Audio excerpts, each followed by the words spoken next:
Breaking news from KSBW Action News 8. Breaking news out of Moss Landing tonight.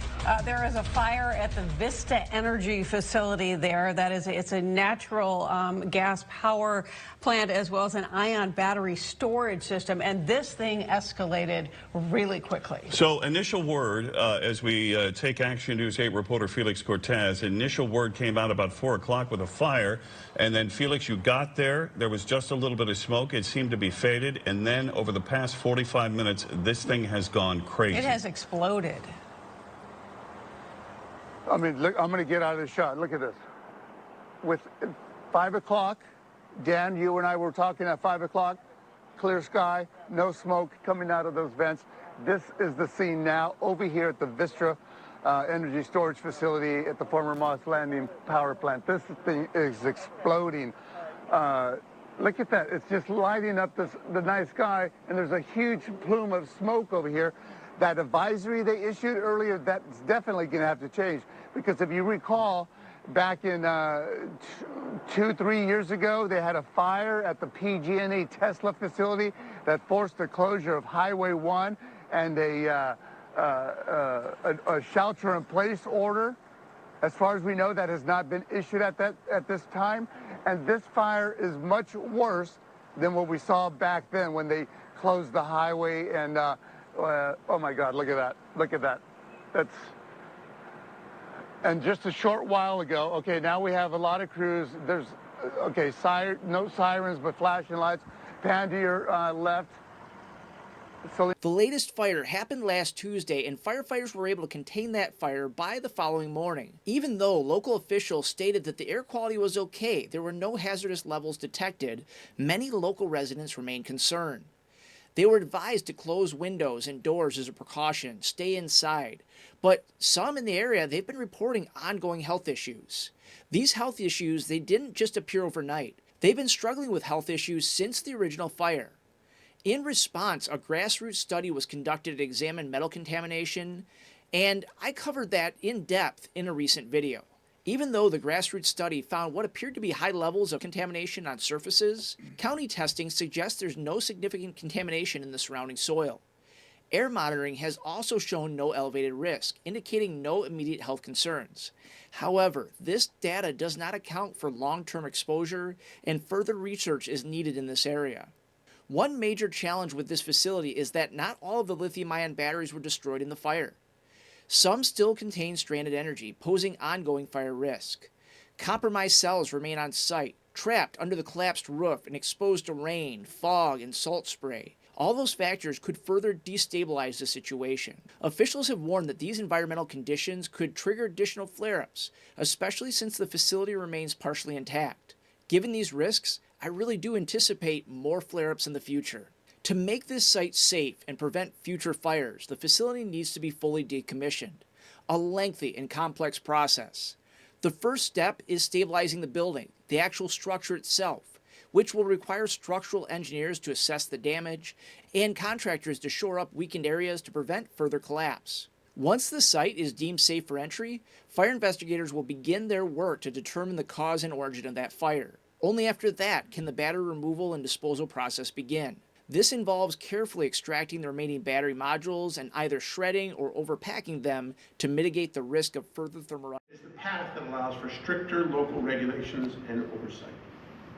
The next few months will determine to what degree of self-rule we have, or whether the state will be the final decision maker of our future. I thank you for your determination, and I stand with you as we move forward.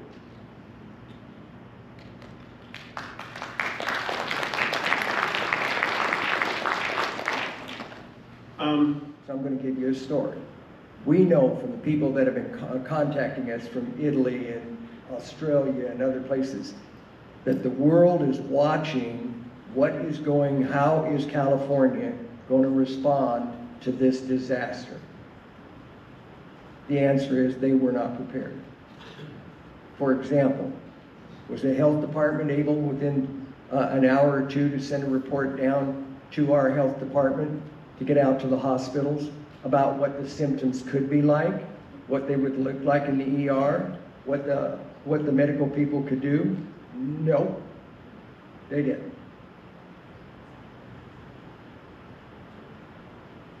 Did they have, either at the site of the battery storage, did they have remotely viable vehicles, RVs, drones, to fly up and take a visual picture of what is going on in a huge fire on site, but off site, for the fire department and the police to be able to assess where they can move, where critical action is going on, to better be able to do their job? No.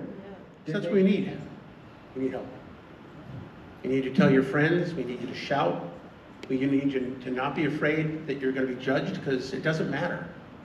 What matters are our families, our kids, our parents, our pets, our livestock, our livelihoods, our homes. So don't be silent, please. I'm not saying you have been. Quite the opposite. You're here. But don't be silent, and don't let anything silence you.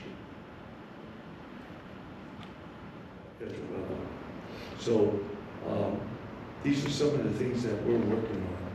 One of our concerns in the harbor is the particles, the microparticles, as the scientist was talking about. What's going to happen in the next 5 years, 10 years, 20 years? We're concerned about that also, just like everybody else. I kind of reflect back to my days when I was in the Navy in Vietnam, brown water and blue water sailor, and I am a candidate with Agent Orange. One of the slides up here shows that the fire was basically like a volcano. It lifted up very superheated air and went sideways, and then it precipitated once it cooled down. But in that, because of the temperature of the fire, which is estimated to be as much as 5,000 degrees, the metals, some of them were completely, they weren't destroyed, they were basically vaporized, going into the air as nanoparticles, which are very dangerous over the long term if breathed in. And we don't have the proof of that. What we have are the samples showing what was on the ground afterwards, right? And some of you may have seen the video of the woman with a magnet picking up little flecks of metal in some water. Those are the ones we can see, okay? So they're much smaller ones, and we just don't know at this point if they've entered into our bodies. Yes, and on that same note, we'll be taking water samples because we're supposed to schedule for dredge this year. I think with the, we piggyback on the Army Corps of Engineers because part of our harbor waters is a special channel, the jetting part and along the areas where the bulwarks is and such. So that said, we'll be doing water samples. So I think would be a good idea.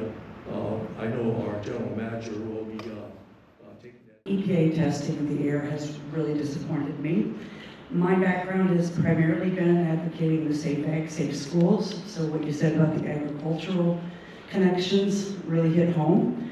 I've been very disappointed in EPA's air monitoring. Case in point, we live in Salinas, solid bowl of the world. They removed CDPR, California Department of Pesticide Regulation, removed our air monitoring system about a decade ago. So we have no air monitoring. The closest is near Ohlone Elementary School in Watsonville.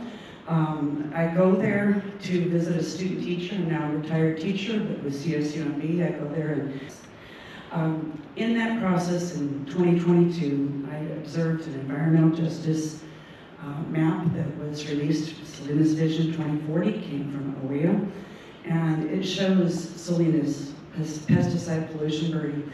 90% of it's in deep purple, 90 to 100% pesticide accumulation. That was then.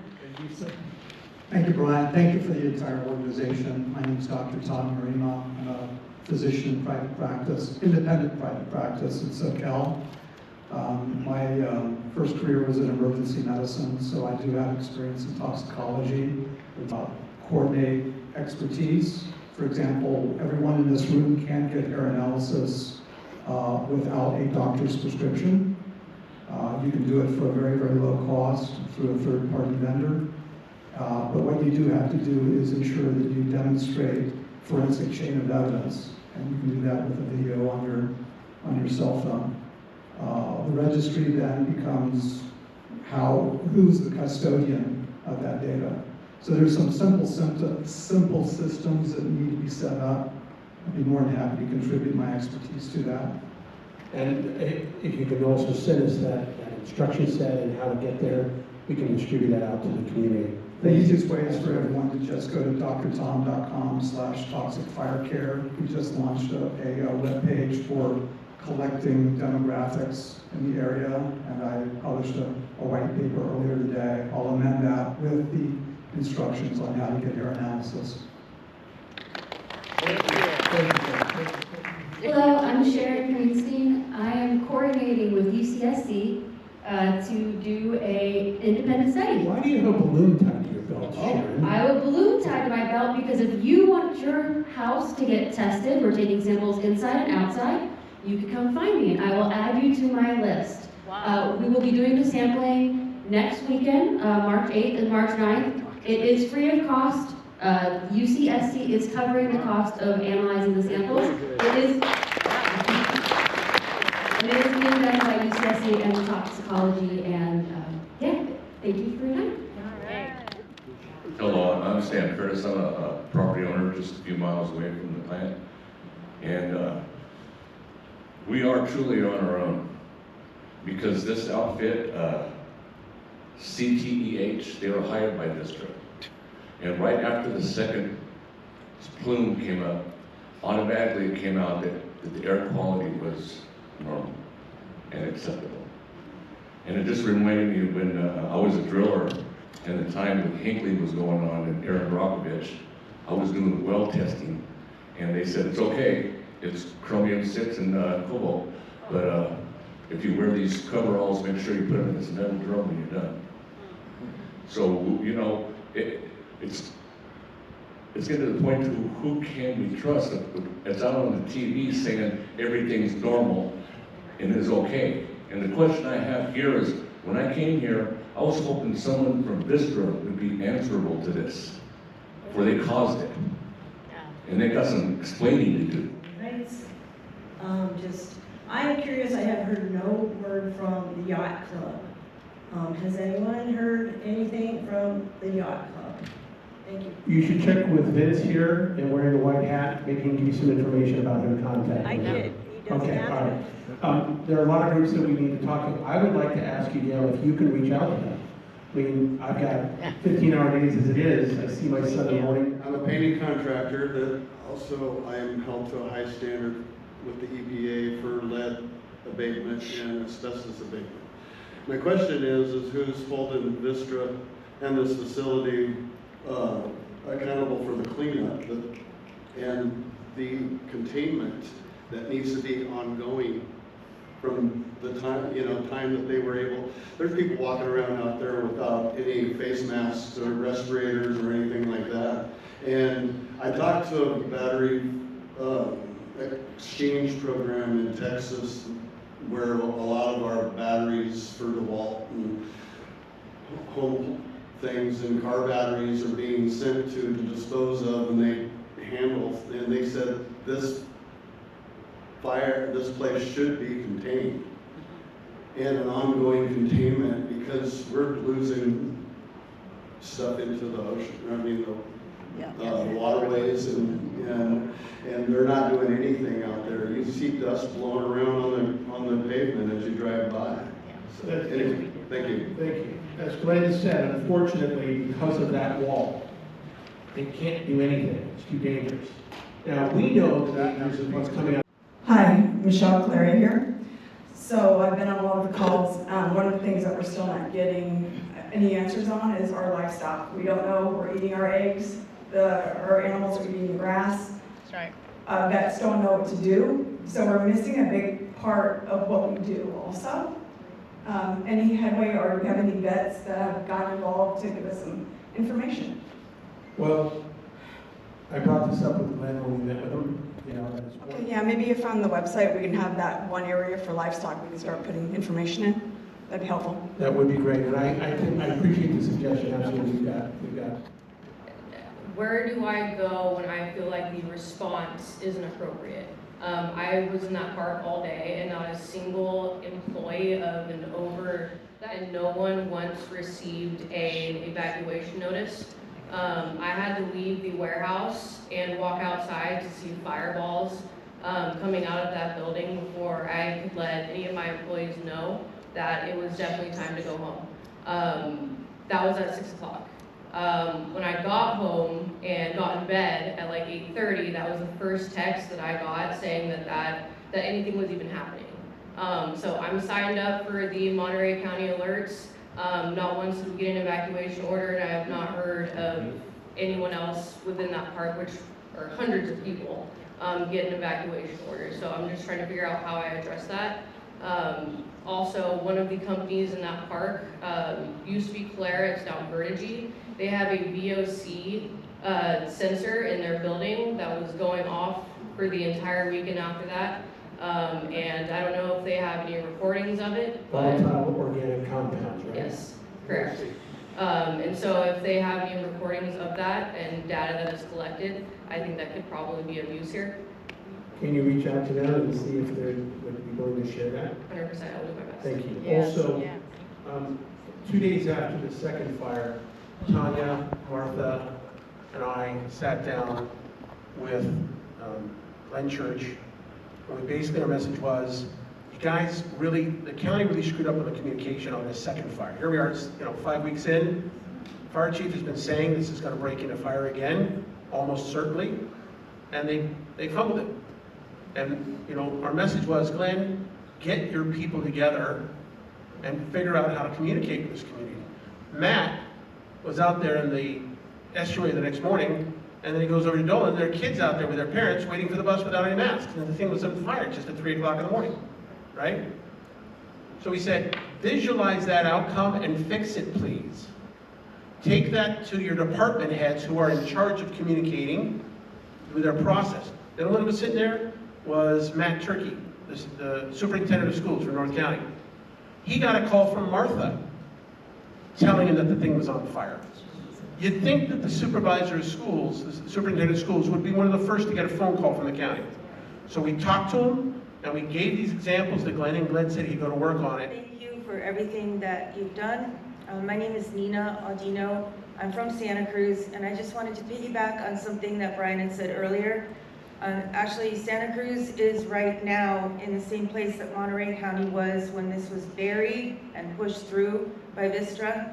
And so one of my key questions, I've been thinking about this a lot, Brian, is there any way to lean on Professor Aiello to make a stronger professional, academic, scientific statement to the press? Because the state is normalizing this any way they can. I wanted to let you guys know that in Santa Cruz there are 2 groups forming. One is called Stop Lithium BESS in Santa Cruz County. They're proposing 3 sites. One right outside of Watsonville, 1,000 feet from a dense residential neighborhood, is in permitting. We spent a month for the last 3 board meetings speaking at the board meetings, asking them to put this issue on the agenda and asking for a town hall. After a month, the supervisor who originally proposed the plant at 90 Minto Road mumbled that there is a town hall now in planning. No date, no time, no style of town hall. So just thank you very much, and my heart goes out to everybody here. Thank you. Our farm worker community. I was wondering if any of you all are working with farm workers. There is the Chamacos reports, if anyone is familiar. They've been doing research and data collecting on medical conditions and how this could be impacting our farm workers that are in the front lines here. Absolutely. Great question. Martha from It's Lubac. just very scary. I just have to say that I'm heartbroken because I don't see other communities being very successful with these things going on. And a lot of people are just going to lay down and die. And if we don't do this, if we don't get out of bed if we're sick and don't come and we just want to look the other way and pretend it's not happening, guess what? This is going to happen. It's happening. There was one in Melbourne, one in San Diego now, There's one in Miami on a shipping dock. Any battery that drowns, and we've all been greenwashed. I mean, I have to say, like, I don't want the carbon emissions, but now my eyes are opening in a whole nother way, and we really need to get this out to more people, because the more of these that go in, our earth is just going to die. And every single one of these things is like a mountain. Fire. Oh, yes. Way Way back. Right. When I first started, when investors started up this facility. So Lewis and I, we were looking at each other and we said, you know, right where that structure that burned up, we were through there. And their walls were so thick, so wide, you think this would be good for a bomb shelter, you know. And then we're looking at all the facilities. We go into this one darkened room. That's their observation room.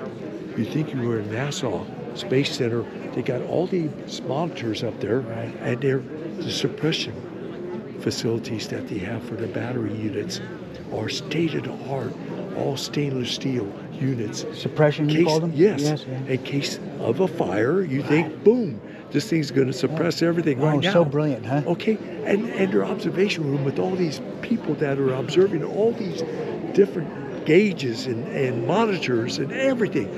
I says, Lewis, I says, man, this is state of the art. I says, I remember when the tanker used to moor off the anchorage out there, and the oil used to come in to fuel this energy plant, okay? Wow. And then when they took that out, they went with water, steam, okay? Vessels that were qualified in the harbor, and I had a vessel for a time from that. What do you think about back to that state-of-the-art facility that you were inside and saw it, and what were your feelings? You thought nothing's ever going to go wrong here, right? This and I met for breakfast, okay? I introduced my son to him because my son's in agriculture, and Brad tells me, I just got back from India checking one of our plants over there. They got them all over the world. Reminds me of atomic energy. Yes, sir. You know, I mean, with a and when they went fallout, from oil to water driven to battery driven, okay, they took out all the, I don't know if you remember, there used to be 8 holding tanks, oil tanks out there. When they took all those out, that's when it was replaced with the batteries.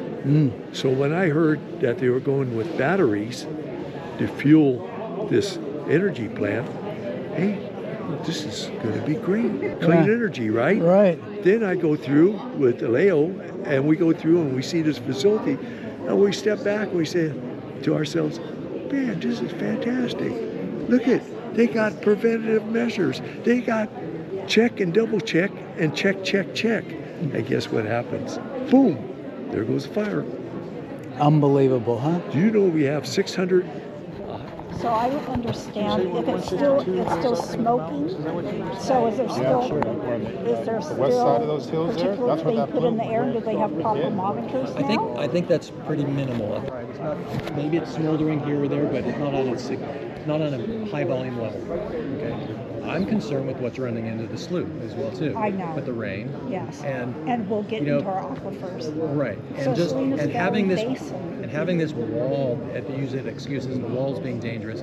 You know, you can fly helicopters over and drop concrete on it. There's got to be something that they can do. Did they try that? You also surround the wall too with something. That was called Chernobyl. Okay, and you know what happened to that helicopter pilot? Yeah. Oh my God. In like 10 days. Yeah. But they can have berms. They can catch the runoff, the effluent. Yes. I'd like to know, I have a lot of questions.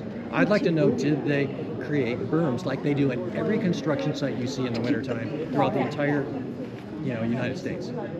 They should, if they haven't already, do that. Yeah. I don't know.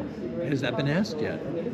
I haven't heard that. I'm somebody will say, I know. I should call them up and ask. It's farmland, so they won't be doing that.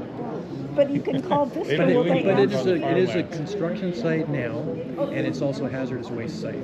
That's recognized. So every hazardous waste site needs to be burned. And we used to always have to have those berms put up. And I look at the farms around here that have a lot more toxic material on it than we do, and they have no an berms. exemption. They get nothing. It's politics. Yeah. Yes.